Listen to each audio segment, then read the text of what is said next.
ओम शांति। 15 फरवरी 2016 साकार महावाक्य। बाबा कहते, मीठे बच्चे, गरीब निवाज बाबा तुम्हें कोड़ी से हीरे जैसा बनाने आए हैं, तो तुम सदा उनकी श्रीमत पर चलो। आज का प्रश्न, पहले पहले तुम्हें सभी को कौन सा एक गुह्य राज समझाना चाहिए? उत्तर, बाप दादा का। तुम जानते हो, यहाँ हम बाप दादा के पास आए हैं।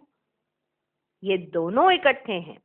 शिव की आत्मा भी इसमें है, ब्रह्मा की आत्मा भी है। एक आत्मा है, दूसरा परमात्मा। तो पहले पहले ये गुह्य राज सबको समझाओ कि ये बाप दादा इकट्ठे हैं। ये भगवान नहीं है। ये कौन? दादा। दादा भगवान नहीं है। मनुष्य भगवान होता नहीं। भगवान कहा जाता है निराकार को। वह बाप है, शांति धाम में रहने वाला। आज का गीत है, आखिर वह दिन आया आज। ओम शांति। बाप दादा द्वारा अर्थात शिव बाबा ब्रह्मा दादा द्वारा समझाते हैं। ये पक्का कर लो, ये पक्का कर लो। लौकिक संबंध में बाप अलग, दादा अलग होता है। बाप से दादा का वर्षा मिलता है। कहते हैं दादे का वर्षा लेते हैं। वह है गरीब निवाज। गरीब निवाज उनको कहा जाता है जो आकर गरीब को सिरताज बनाए।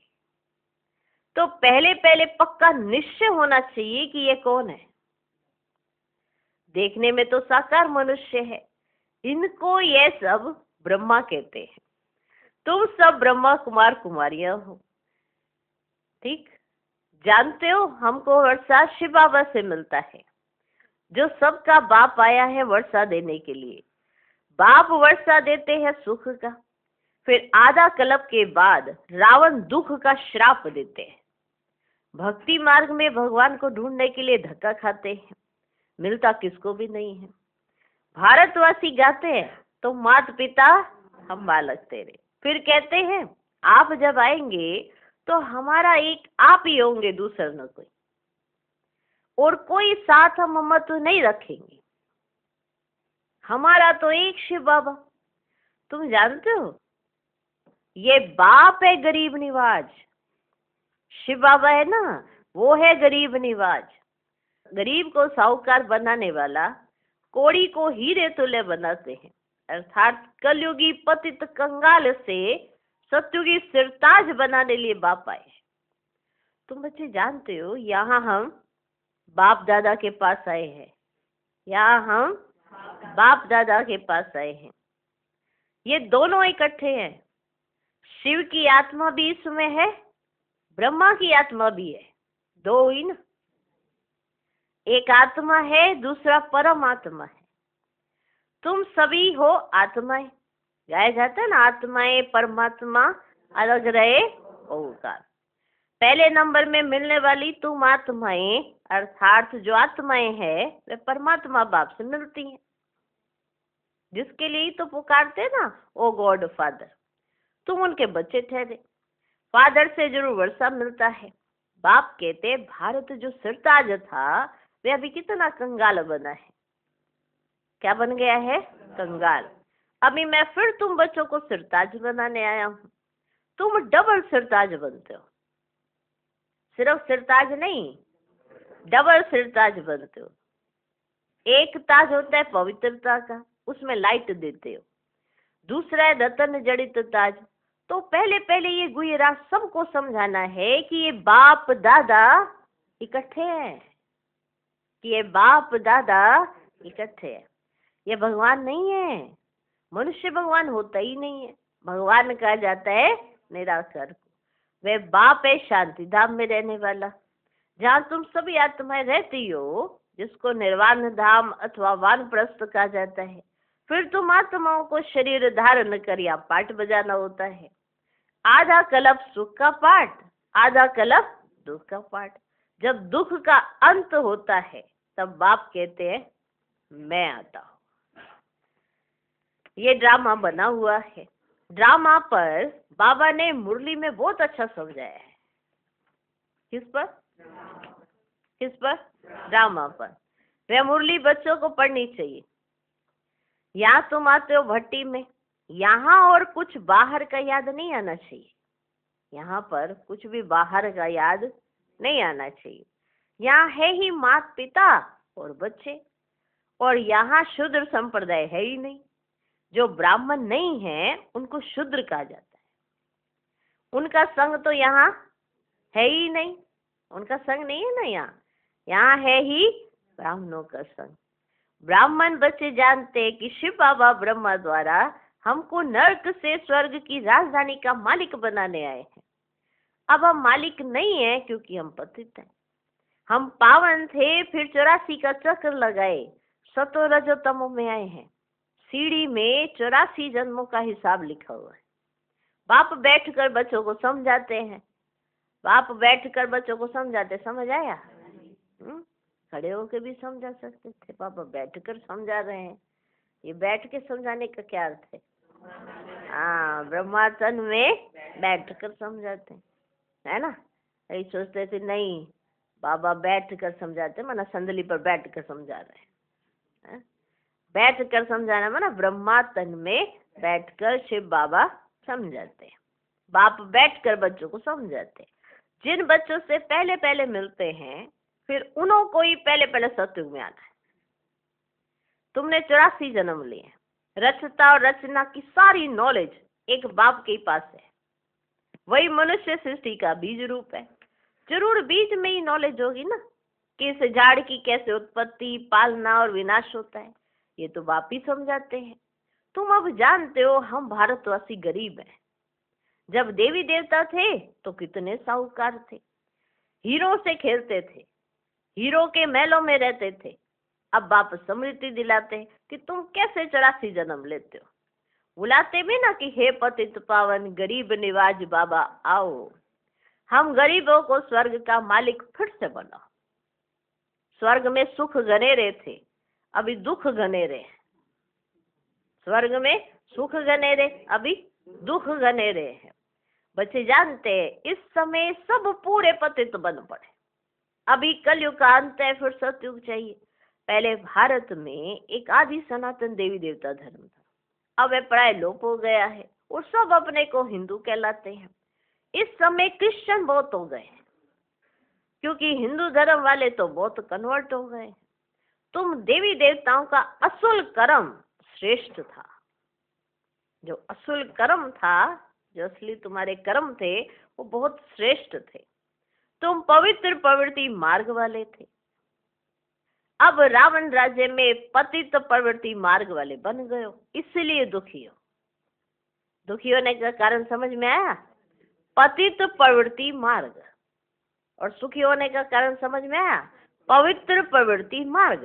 प्रवृत्ति मार्ग तो रहता ही है, लेकिन पतित और पावन ये अंतर है। जब पतित है तो दुखी है और पावन है तो सुखी है। सतयुग को कहा जाता है शिवालय। शिव बाबा का स्थापन किया हुआ स्वर्ग।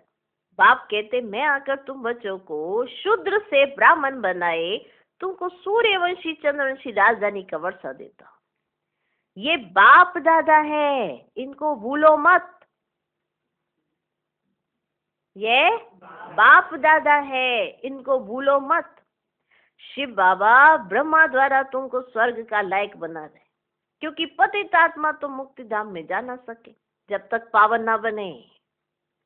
अभी बाप कहते मैं आकर तुमको पावन बनने का रास्ता बताता। मैं तुमको पदम पति स्वर्ग का मालिक बनाकर गया था। बरोबर तुमको स्मृति आई है, आई कि नहीं आई कि हमें मालिक बनाकर गए थे? अभी तुम्हें स्मृति आई है कि हम स्वर्ग के मालिक थे। उस समय हम बहुत थोड़े थे, अभी तो कितने ढेर मनुष्य। सतयुग में 9 लाख होते। कितने? कितने?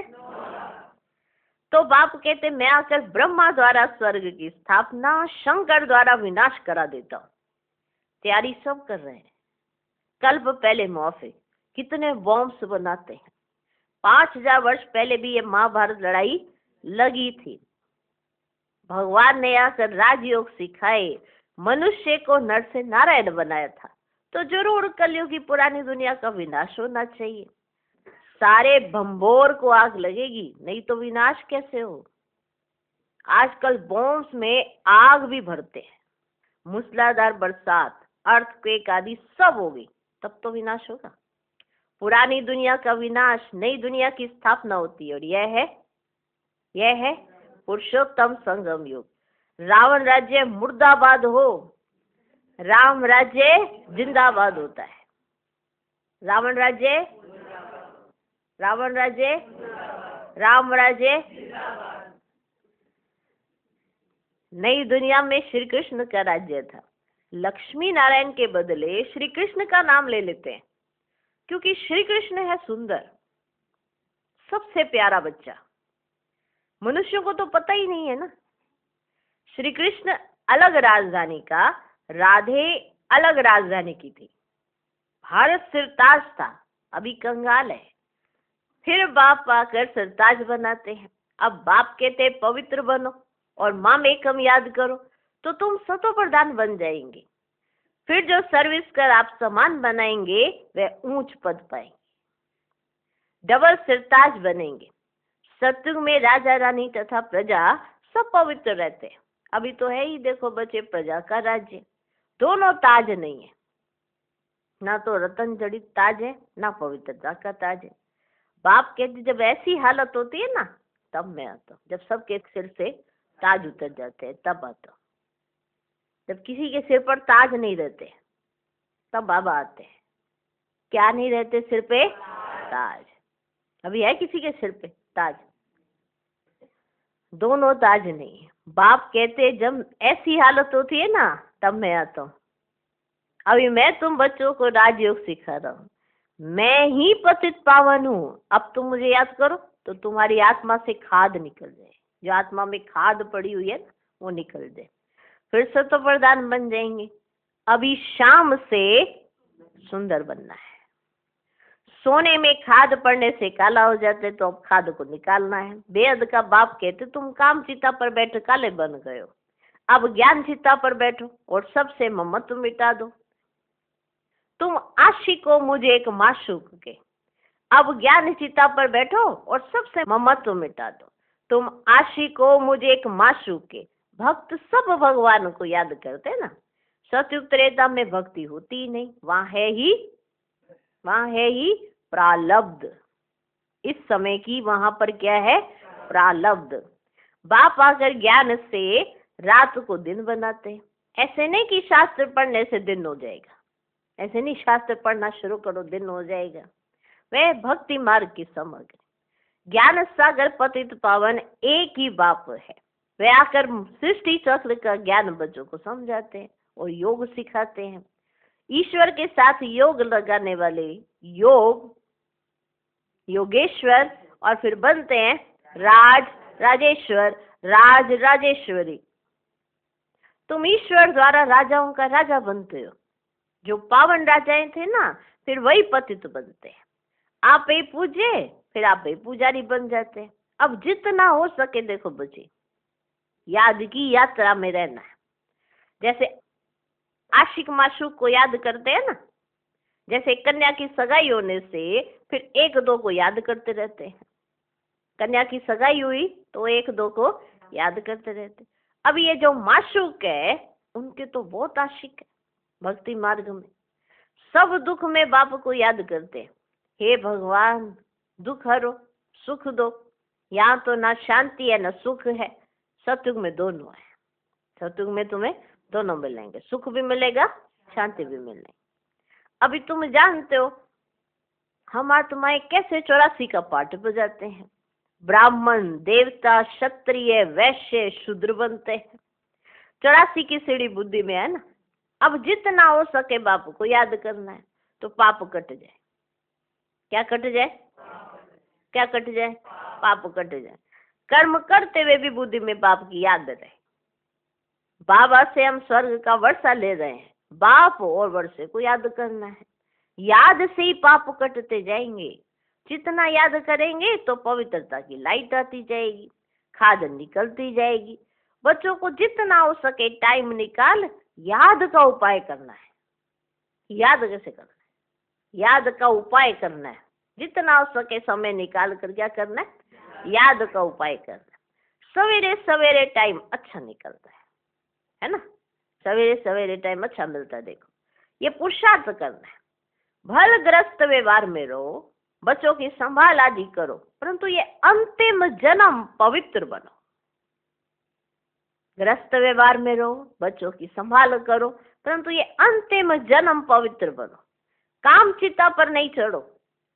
अभी तुम ज्ञान चिता पर बैठे हो, ये पढ़ाई बहुत ऊंची है, इसमें सोने का बर्तन चाहिए। ये ज्ञान धन वहीं पर टिकेगा जहाँ पे बुद्धि सोने की हो। तुम बाप को याद करने से सोने का बर्तन बनते हो, याद भूलने से फिर किसका बर्तन बनते हो? हाँ, याद करते हो तो सोने का बर्तन, भूलते हो तो लोहे का बर्तन बन जाते हो। कौन सा बर्तन? लोहे का। याद करते तो कौन सा? भूलते हो तो कौन सा? लोहे का। अगर लोहे के बर्तन में कुछ बनाओ ना चीज तो काली हो जाती है ना। यदि इसमें लोहे के बर्तन बनाएंगे तो ये काली हो जाती है। तो अभी आत्मा क्या हो गई है? काली। तो बर्तन है काला लोहे का, तो आत्मा हो गई काली। अभी बनाना है उसको सोने जैसी, तो बर्तन भी चाहिए सोने का। ठीक है, इतनी वंडरफुल बात है। यह तो बहुत सहज है ना। इसमें पवित्रता मुख्य है। याद से ही पवित्र बनेंगे और सृष्टि चक्र को याद करने से स्वर्ग का मालिक बनेंगे। तुम्हें घर बार नहीं छोड़ना है, ग्रस्त व्यवहार में भी रहना है। बाप कहते 63 जन्म तुम पतित दुनिया में रहे हो। अब शिवालय अमरलोक में चलने के लिए तुम ये एक जन्म पवित्र रहे तो क्या हुआ? कोई बड़ी बात है क्या? 63 जन्म तो तुम पतित दुनिया में रहे और अब शिवालय में चलना है तो एक जन्म तुम्हें पवित्र रहना है, तो क्या हुआ? बहुत कमाई हो जाएगी। देखो अगर पवित्र रहेंगे, 5 विकारों पर जीत पानी है, तब ही जगत जीत बनेंगे, नहीं तो पद पा ही नहीं सके। बाप कहते हैं मरना तो सबको है, ये अंतिम जन्म है, फिर तुम जाए नई दुनिया में राज्य करेंगे। हीरे जवाहरातों की खानियां भरपूर हो जाएंगी, वहां तुम हीरे जवाहरातों से खेलते रहेंगे। तो ऐसे बाप के बनकर उनकी मत पर भी चलना चाहिए ना। श्रीमत से ही तुम श्रेष्ठ बनेंगे। रावण की मत से तो तुम देखो भ्रष्टाचारी बन गए हो। अब बाप की श्रीमत पर चल, तमो प्रधान से सतो प्रधान बनना है। बाप को याद करना है। और कोई तकलीफ बाप देते हैं क्या? और कोई तकलीफ दी हो तो बताओ। सिर्फ इतना क्या है, मुझे याद करना, मेरी याद में रहना, रहोगे? हाँ, बाप को याद करना है और कोई तकलीफ बाप नहीं देते हैं। भक्ति मार्ग में तो तुमने बहुत धक्के खाए। अब सिर्फ बाप को याद करो और सृष्टि चक्र को याद करो। स्वदर्शन चक्रधारी बनो तो तुम 21 जन्मों के लिए चक्रवर्ती राजा बन जाएंगे। अनेक बार तुमने राज्य लिया और गवाया है। आधा कल्प है देखो बच्चे सुख, और आधा कल्प है दुख। बाप कहते मैं कल्प कल्प संगम पर आता हूँ, तुमको सुख धाम का मालिक बनाता हूँ। अभी तुमको समृद्धि आई है, हम कैसे चक्र लगाते हैं, ये चक्र बुद्धि में रखना है। बाप है ज्ञान का सागर। तुम यहाँ बेहद के बाप के सामने बैठे हो। कहाँ बैठे हो? बेहद के बाप के सामने बैठे हो। ऊंच से ऊंच भगवान प्रजापिता ब्रह्मा द्वारा तुमको वर्षा देते हैं। ऊंच से ऊंच भगवान प्रजापिता ब्रह्मा द्वारा तुमको वर्षा देते हैं। तो अब विनाश होने के पहले बाप को याद करो, पवित्र बनो। अच्छा, मीठे मीठे सिकिल दे बच्चों प्रति माता पिता बाप दादा का याद प्यार और गुड मॉर्निंग। रूहानी बाप की रूहानी बच्चों को नमस्ते।